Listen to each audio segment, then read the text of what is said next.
Hollow Knight was my favorite game that released in 2017. Returning to it now with all the shiny updates and polish has reminded me that it stood out in a similar way to the new God of War. Hollow Knight does not have the best combat, boss battles, or exploration that I've played in a game, but it does everything so well that it stands out by hitting such a high level across its major features. And the game's presentation is a contender for the best of its type. I still listen to the soundtrack now and then, and I can't believe how good the game looks from a team this small. Yet despite it being 2 years since the game was first released and 19 months since my first critique, I find myself in the same predicament I was in the opening to that video. Back then it was how to differentiate judging something as a product versus judging it as art. In the case of Hollow Knight's updates, I'm wondering what's the best way to judge something that's outright free opposed to the original game that was merely ridiculously underpriced. The 4 listed updates for Hollow Knight, as conveniently supplied by the game's main menu, are as follows: Hidden Dreams, the Grimm Troupe, Lifeblood, and Godmaster. One of these has far more content than the others, even after some teased features were cut from the eventual release. But even the smaller expansions bring new areas, charms, and enemies. By my count, there are 12 boss battles added to the game in these content packs, as long as you're okay with counting some of the remixed updated ones. When something is free, obviously whether it's worth your money isn't applicable, so all we're left with is time, but how much is the monetary cost worth for a standard score that's just your translated estimation of a satisfying experience? If the product is free, does it gain the first 5 points on an out of 10 scale as a base and that's where you start, or does it change how people view the product? My concern is when something is free or close to it that you forget that fact and judge it like it did cost money, somehow. It gets unfairly delegated to the same area as every other game you play, or you switch over to judging it as art without realizing that you've done so. The 2 reasons why I'm bringing this up is that these expansion packs did have some disappointing parts to them, some from inclusions of what I consider to be poor content when compared to the best of what Hollow Knight previously offered, but also from a large part of the game being ignored in these updates that we'll discuss shortly. The other reason is that I've seen some people discussing that they were so disappointed by these updates that it ruined the game for them. This is something that I spent some time trying to understand. The knee-jerk reaction I have is that it's free. If it's so bad, then just don't play it. It's bonus content, not part of the main game, and can easily be ignored since it's starkly separate from the experience. But as I've thought about it and tried to make some comparisons, I think I understand it more. What finally made it click for me was imagining a TV series that ended with a proper, fulfilling conclusion, and then another season comes out years later that spoils that ending. I still think that Hollow Knight's DLC can more easily be ignored than this, but I find myself at least understanding this rejection now. If anyone's curious as to why some people are upset, it's because the new endings and tidbits of Hollow Knight's ongoing lore were locked behind the completion of its most brutally difficult content. Many players were unable to reach it and had to resort to viewing it online instead of experiencing it in-game themselves. Again, sorry for doing this so much, but we'll get to that a little later. Let's be positive, and also have a spoiler warning just in case the video title wasn't enough. I'll be showing most of the base game of Hollow Knight and all of its DLC, so if you haven't played it yet, you should probably go do that before you watch this video. Returning to the game was surreal because many of the updates address things I criticized in the first video. I want to be clear that I do not think these changes are in response to that video. It instead confirms what I've long said about most of the criticism that is contained in videos like mine being things that the developers are already aware of. These aren't things they never realized, but are instead problems caused by running out of funding or hitting a deadline. Still, it was affirming to see that at least some of the points I brought up were valid and that the game is better off having fixed them. Namely, a boss has been added to the Hive area, Traitor King and Nosk have updated movesets, there's a new rematch fight against the Mantis Lords where you fight all 3 of them together, a new platforming gauntlet that demands you use all of Hollow Knight's upgrades, and a boss select mode with options to revert your upgrades or the option to make the fight harder so you can enjoy it with your full moveset that you couldn't have unlocked yet for most fights in the base game. What hasn't been changed are the Dreamer encounters. This makes me think there's a deliberate purpose for these moments to be passive, a purpose that's lost on me, and that's okay. The one thing I do still wish had been added was a boss to the end of the Deep Nest, similar to the Watcher Knights that guard the Dreamer in City of Tears. However, considering how deeply linked Hornet is to that area, and with the recently announced sequel Silksong, there may be another reason why that last stretch of Hallownest is being kept boss-free. Bosses are the focus of this video because they were the focus of the DLC, especially when we're speaking about the best parts of these updates. The one exception is the Path of Pain, which is a new secret location in the White Palace. The way I see it, Hollow Knight has 4 main facets of gameplay: exploration, platforming, combat against regular enemies, and then boss combat. Path of Pain is how the DLC adds something new to the platforming facet. It is much more difficult than anything else in the game, including the rest of the White Palace. Frequent checkpoints are included to alleviate this difficulty, and from what I remember, these are the only ones in the game that allow you to hit for infinite soul, meaning that you can always heal to full after messing up. In my first Hollow Knight video, I said that the game is too easy. I'm not going to repeat that here for the DLC because it wouldn't be true, but Path of Pain was not the excruciating experience for me that I've seen others share. I don't think this is an issue with Path of Pain's design, but rather it's pushed against the limits of Hollow Knight's moveset. There's only so much you can do with pogo bounces, resetting your dash, and air jump. This may be seen as cheating to some of you, but I think you only need to look at the trailer for Silksong to see how much more potential there is in what looks to be Hornet's broader moveset. That's not to say that Path of Pain wasn't enjoyable. It reaches some great moments while pushing Hollow Knight's platforming to its extreme. It achieves something close to Celeste's level of strings of actions, feeling like notes of music being arranged into an executed order, and more of them keep getting added together for longer levels. Celeste could also be why Path of Pain felt a little disappointing since it was over so quickly and didn't have as much to work with as Celeste did, but that brings us back to the potential of Silksong. What Path of Pain does excel at is evoking a feeling of desperation. Even if you are comfortable making most of the jumps, they still feel like you're climbing somewhere you're not supposed to be, lightly breaking the rules, which starts when you break a wall that acts differently than most other breakable boundaries in the game. The layout of danger zones and buzzsaws feels claustrophobic, and then right before the end you can feel like you've swam too far out to sea and are stranded bouncing along these pikes and saws with no safe place to land.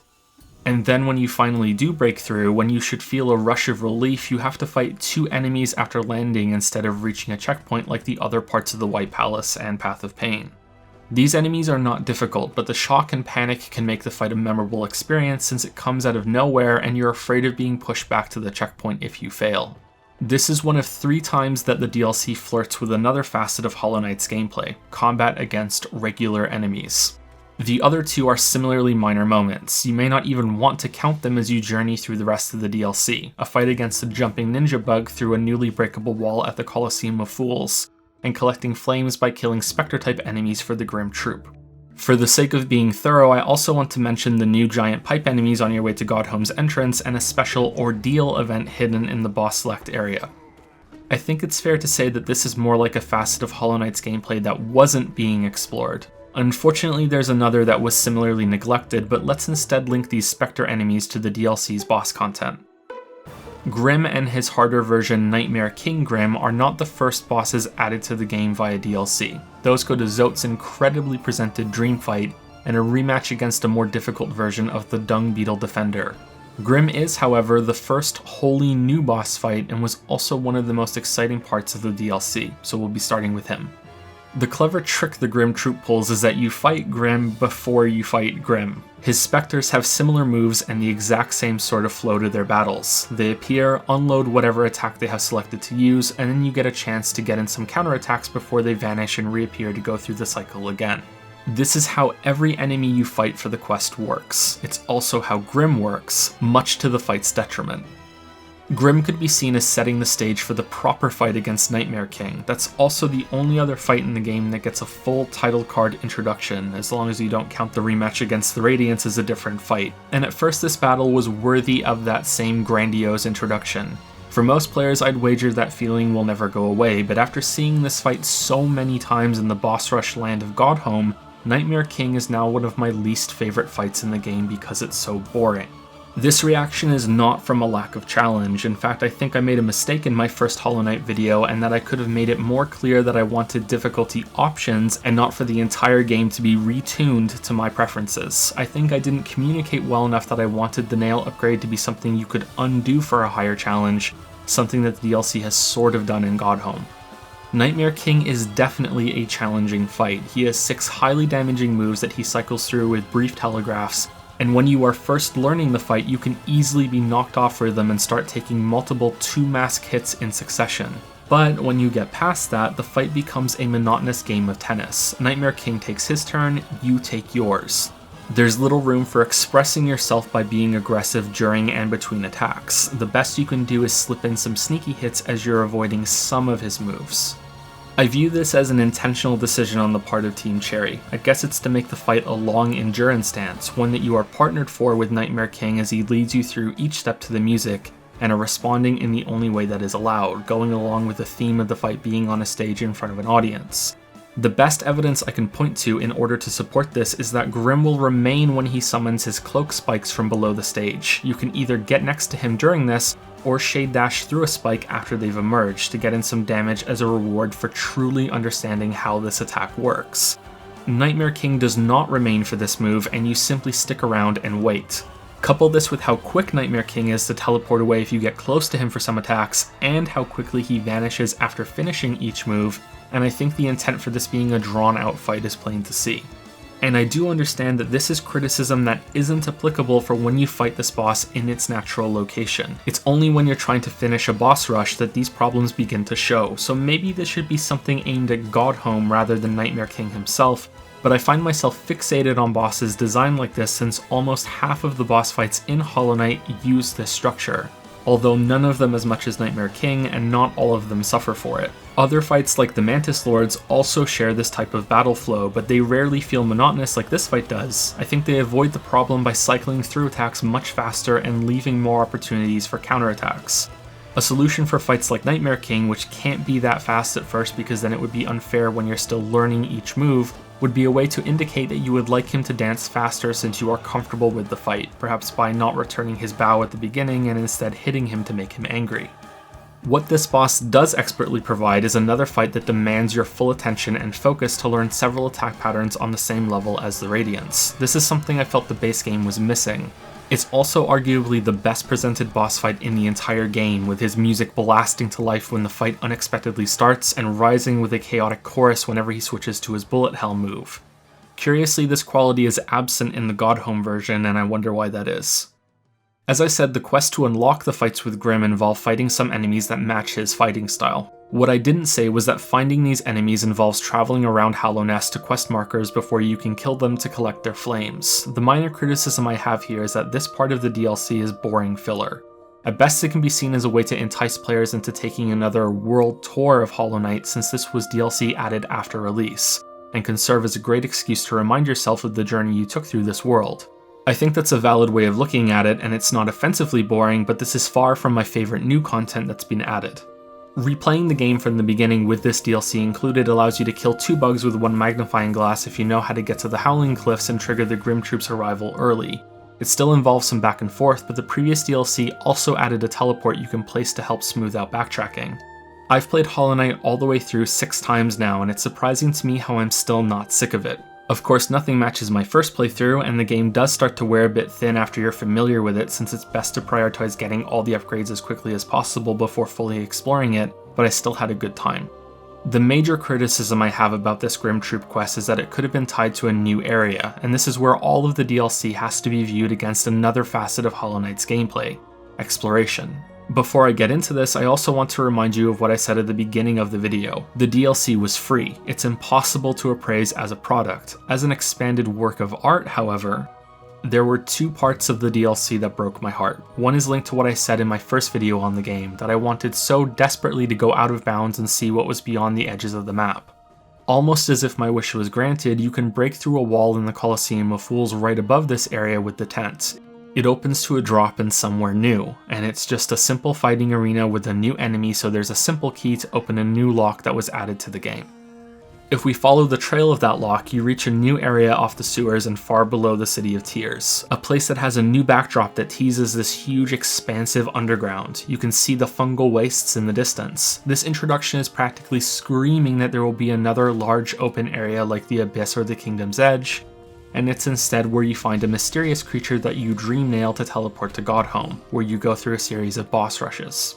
I was not expecting the DLC to expand Hollow Knight's world. I think that would be too much even for Team Cherry's absurd levels of generosity when it comes to pricing its content.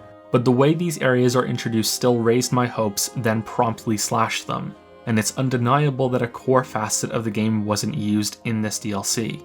The announcement of Silksong dulls this criticism significantly, and I think it speaks more to how much I enjoyed this game, but yeah, I was heartbroken by these two moments regardless.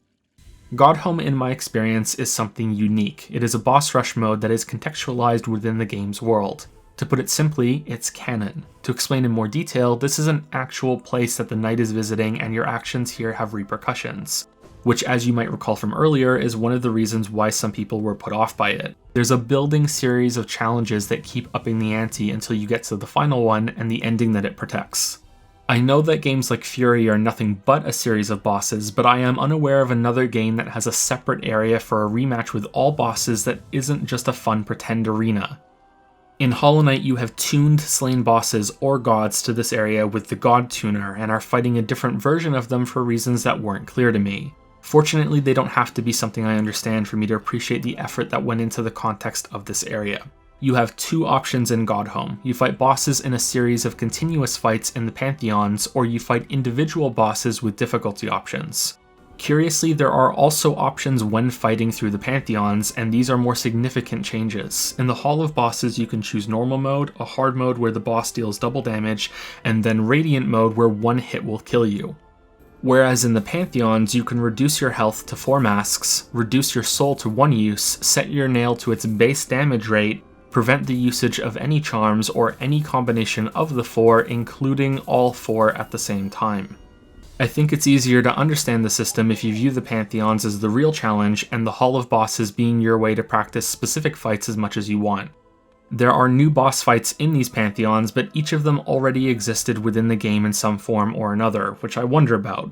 Is that an intentional choice to be within the theme of Godhome, that you have to have encountered the god in some form in order to tune it, or was it just a clever way to use content that may not have been finished in time in the base game?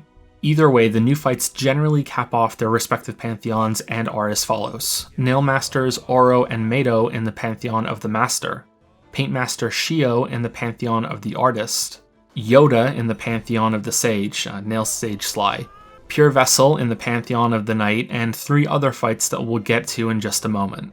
Pantheons have 10 bosses each. There is 1 intermission area in each Pantheon where you can heal to full and refill all of your soul, but it does not act as a checkpoint. If you die on any boss, even after this intermission area, you have to start the Pantheon over from the beginning. To smooth out the difficulty of hitting a new boss after fighting 9 other bosses, the fights are unlocked as statues in the hall so you can practice after seeing them, which is something I needed to do in order to beat Pure Vessel at the end of the Night Pantheon. I'm of 2 minds of this feature. First off, I have to acknowledge that if you dislike the boss fights in Hollow Knight, that this DLC will do little to change your mind, but then I'd also question if the base game is something intended for you since it has such a focus on these big battles. I loved that I was able to fight all of these bosses as much as I wanted with a variety of different difficulty options and there being an actual in-game reward for doing so. However, there's an issue with some of the fights being awkward when transplanted into this new area, and of course the elephant in the room that is the 5th Pantheon that we haven't spoken about yet. The Pantheon of Hallownest has you fight every boss in the game in a row with multiple resting spots but no checkpoints. It also throws 3 new fights at you throughout this ordeal. The first is the Sisters of Battle, which is the new version of the Mantis Lords, which has all 3 of them attack you together. The second is the new worst boss in the game, Flying Nosk. And the third is a harder version of the Radiance, now appropriately named Absolute Radiance, which is an incredible fight with a few glaring flaws. The biggest problem I have with the 5th Pantheon is that it becomes boring, for more than one reason. The first is that you just went through all of this content in the previous Pantheons in order to unlock this big one. An attempt was made to spice up some bosses with new arenas, but this solution fell flat for me when compounded with the other issues. Fights have downtime between them as the screen fades to white, you teleport to the next area, and have to sit through the boss's introduction that plays no matter how many times you've seen it. This may seem petty, but this is meant to be a capstone challenge that you try multiple times. It is astounding to me that these introductions weren't removed for the Hall of Bosses versions of these fights, with the option to automatically restart if you die instead of having to open the statue's menu again, never mind seeing them over and over in the Pantheon rushes. But the thing that contributed the most to this Pantheon being boring was that it takes too long to get to the proper fights. Anyone who has gotten this far, especially beating Pure Vessel at the end of the Pantheon of the Night, has demonstrated enough mastery of Hollow Knight's combat that they are above most of the fights in this Pantheon. This would probably still be true if half of the fights were removed, not to mention that both versions of many fights are included. You will fight Soul Master and Soul Tyrant in this Pantheon, False Knight and Failed Champion, both Hornet fights. The way I see this Pantheon, having all of these fights only succeeds in the following two ways: to have a building of tension through the staggering idea of every boss in the game to an epic conclusion, and to up the difficulty by potentially exhausting the player. However, I think this Pantheon would have been more successful overall if it was just the harder versions of every fight, the new bosses added in the DLC, and then the final trio that is Nightmare Grimm, Pure Vessel, and Absolute Radiance. My guess is that the concept of this being a showdown against every boss in the game was what Team Cherry wanted so much that it was worth these potential issues for them. The rematch against all three Mantis Lords is a work of art as far as I'm concerned. It's not perfect, there are the rare moments where a Mantis can spawn on top of you, or their attack patterns get so out of sync that there's some awkward downtime, but when they hit a sequence that flows naturally together for what feels like a full minute, it's incredible. Each attack prompts a quick flash of decision making while you also counterattack. I have never fought a boss in a game before that made me feel like I was perfectly weaving through an actual onslaught from multiple enemies instead of responding to the same patterns over and over. Of course, the reality is that this fight is exactly that, but it hides it by being so well paced. The only significant issue I have with it is that I wish the three lords shared a health pool so that there wasn't this release intention before the fight is over. Occasionally the remaining two Mantis Lords wouldn't attack properly after that either, like they were still acting as if all three were still alive and using their moves together. We can use the Sisters of Battle as an example of the tennis match boss structure done in a good way. They have a turn where they use a move and then you react to that. It works because the attacks come so quickly and have a wide variety of possible responses. Pure Vessel and Absolute Radiance are my other favorite fights in the game for the same reason. In the space of a few seconds you may have to dash, jump, sidestep, counterattack, and possibly pogo bounce depending on how comfortable you are with the fight. In the same amount of time, a lesser fight will only ask you to do one type of response and have little room for creative play. In the worst cases of all, it may ask for the same response again and again. Which brings us to Flying Nosk and the rest of the boss fights that I feel bring the Pantheons down. Flying Nosk feels like a super version of the Vengeflies. It will stay out of your reach and you will potentially be punished for trying to slip in extra attacks, or have to deal with the awkwardness of pogo bouncing above the screen. The fight instead is waiting for Flying Nosk to take jousting swoops at you. You jump, attack once or twice in return, and then wait. Sometimes it will drop or spray some goo at you and you step into a safe position before continuing to wait. I understand that not every fight in the game should be as intense as the Sisters of Battle or Pure Vessel, but it's still incredible to me that the same team made both of these fights when it would have been better if Flying Nosk didn't exist. Period. It's like negative content.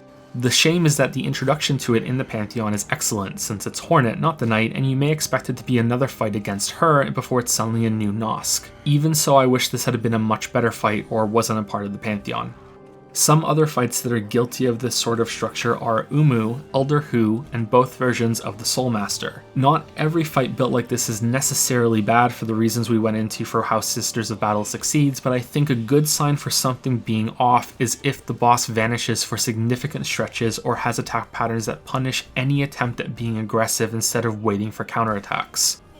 There's also a spectrum here between this extreme and the other. Fights like False Knight, Traitor Lord, and Lost Kin allow you to be relentlessly aggressive while responding to attacks as they come at you, while how you handle fights in the middle like the Nail Masters, Sly, Pure Vessel, and the Radiance will largely depend on how comfortable you are with all of your options and their attack patterns.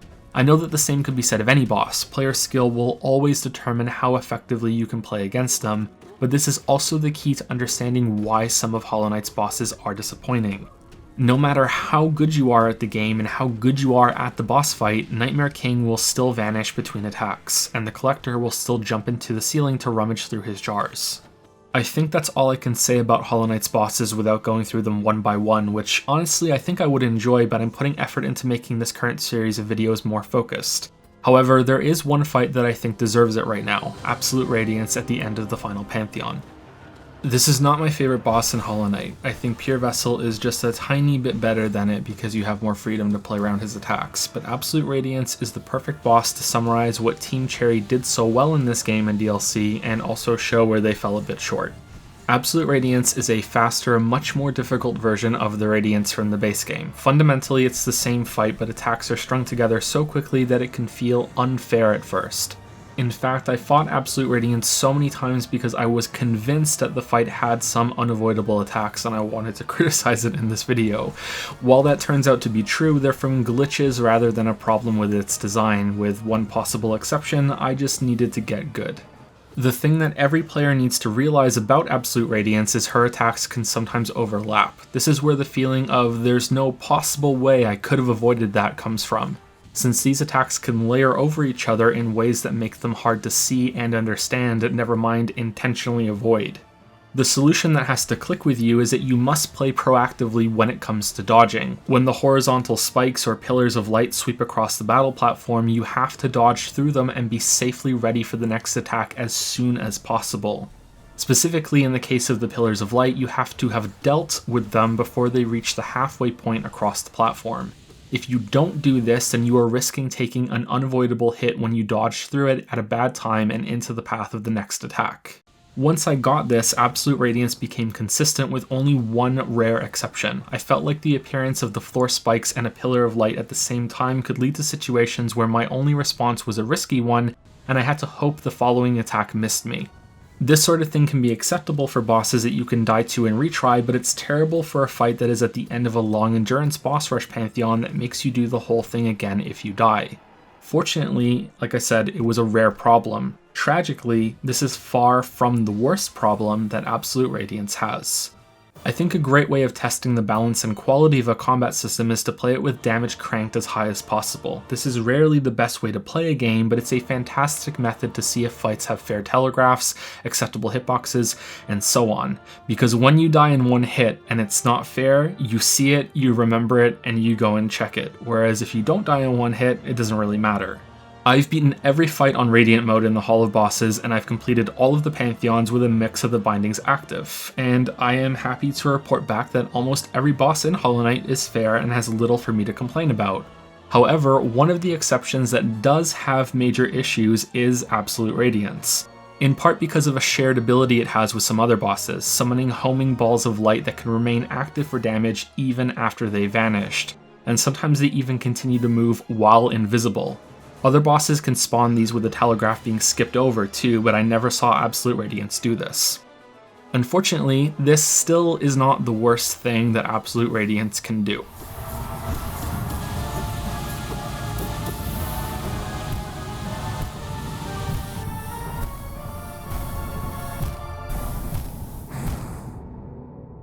I saw this bug happen 4 times while fighting this boss. It is an instant wipe even if you're not on Radiant mode. What I think is happening is that if you pogo bounce off the boss's head and then jump too high above the screen, the transition to the next phase of the fight begins even though the boss isn't ready to go there yet. So the void from below goes up, you and the boss remain down, and you just take damage over and over again and the fight is over. This can happen in the Pantheon version of this fight. In fact, it happened to me during one of my binding runs and it cost me all of that time. I would be more on board with defending the decision to make this last Pantheon a kill every boss in the game concept if the fights were pristine enough to support it, but I think I've made my case here. It should have just been the toughest 10 or 15, or maybe some checkpoints could have been used since there's a second secret lore tidbit locked behind beating all of the Pantheons with bindings on that's separate from the Absolute Radiance ending. I hope you don't mind, but I also want to harp on about the boss's introductions playing each time you fight in the Pantheons and the Hall of Bosses. Challenging myself to beat Absolute Radiance on Radiant was doubly grueling because she shows up with her delayed teleport and shouting her full screen name announcement like she's Soldier Boy every goddamn attempt. It's little things like this that always make me wonder how thoroughly features are tested. It makes sense that extreme difficulty modes may be included just for a small percentage of players, but quality of life improvements go a long way. To reiterate, not enough testing on these modes isn't a huge problem, but I still wish it had been done. I think that Hollow Knight received enough testing to find and fix most problems, but it could have used just a little bit more to wring out the last bit of refinement. Here are some final examples. Pure Vessel can sometimes teleport on top of you for an unavoidable hit if you happen to be in the wrong place. The game does seem to have a check to make sure enemies don't teleport near you, but this sometimes fails. I believe the same check also fails in the Markoth fight, where his daggers can sometimes appear in your path or below you while you're still in midair. So you fall into them or dash right on top of them with no way to avoid it. But you also have to keep moving here, so you're screwed either way. These daggers can also spawn off screen, so you have no way of knowing where they're coming from, and by that I mean on the other side of the arena's wall, which you can never see. Markoth's shields can also change their rotation direction with no warning as you go in for an attack while dodging these daggers. This was the toughest fight for me on Radiant mode because of these problems, even more than Absolute Radiance. Conversely, on Ascended mode, it's one of my favorite fights, so I think that goes to show you that the really extreme balance modes aren't always the best way to play. The new fight against Nosk is an improvement, but can still punish you for trying to be aggressive by stopping abruptly in place with no warning. If your game has contact damage, then that means the act of enemies simply changing their movement also counts as an attack, so it needs a telegraph. When I fight Nosk, I have to always remember that he can stop in the middle of the room with no warning, and I have to stop myself from fighting because of a coin flip instead of reading a telegraph. Traitor Lord has a similar issue with the ability to step forward with no warning whatsoever before he does one of his attacks. He does this so rarely that I think it's a glitch rather than an intentional part of the fight. Regardless, it's frustrating when it does happen. For one I'm not sure about, Zote the Mighty, despite being another of my favorite fights for its presentation and frantic feeling, has some moves that feel impossible to dodge under some circumstances. This may be similar to what I spoke about earlier with reacting to Absolute Radiance's attacks as quickly as possible, but I fought this boss many times and I haven't seen that solution yet. His mid-air corrected altered jumps and attacks made when his blimp bombs appear in some arrangements have had me feeling like there was nothing I could have done before I got hit. The collector spawning primal aspids is incredibly harsh. This isn't really the same as the other things I'm pointing out here, I just feel like venting. This boss is the reason why I refuse to grind out the 2 Pantheons that I'm missing full binding clears on. It's too frustrating to lose that much progress to. The fragile strength charm breaks the balance of many fights in Godhome. Dying in the boss rush area doesn't count as a death, and so the charm never breaks, nor do you need to farm all the geo required to make it unbreakable to safely use either. I didn't realize how powerful it was until I had already cleared all of the Pantheons and most of the fights on Radiant mode. When I tried out this charm, I felt like bosses were dying so much faster that they were melting underneath the nail. If this is an intended easy mode for the fights, then I think that's great, but this felt like using a soft cheat mode to me, or that I was taking off a secret binding that I never knew I had all along. I believe it ups your damage by 50%, that's a lot of damage. That's a lot of damage. And related to that, my final gripe is that I think the charm binding, removing all of your charm slots instead of just the unlocked ones from new notches, was a mistake. Having lower damage and health and soul doesn't change how the game feels to play, while losing tweaks on your movement, dash, and nail arc are things that require something close to reprogramming your muscle memory.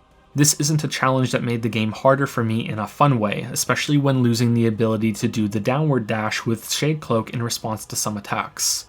It removes options and made the gameplay feel worse in order to make it harder. Something different like a 3 charm limit would have been better in my opinion. On the other side, I'm stunned by how much work went into Godhome's presentation. Some fights have new arenas and altered backgrounds linked to their original settings.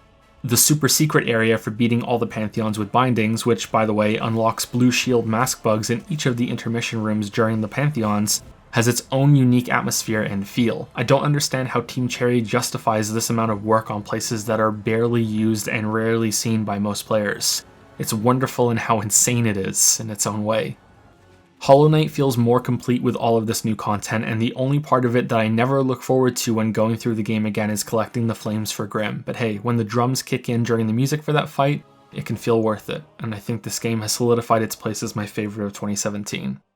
The new ending has its own animation that hints at ties to Hornet's campaign. The trailer has me excited, and I actively try not to get my hopes up for games anymore.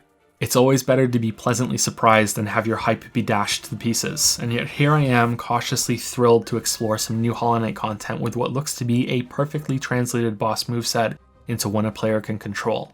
My one hope is that at some point in the game you break a wall or fall through a floor or chase an enemy down a long corridor and suddenly find yourself back in Hallownest. Another return, with Hornet this time, and maybe a bit of teasing about what the knight is up to. I hope you'll join me for that video too. Thank you for watching.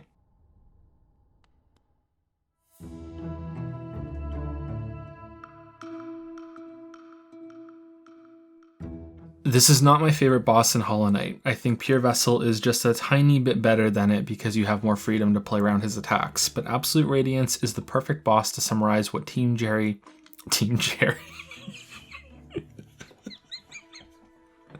I'm picturing Jerry Seinfeld. What's the deal with hallownest?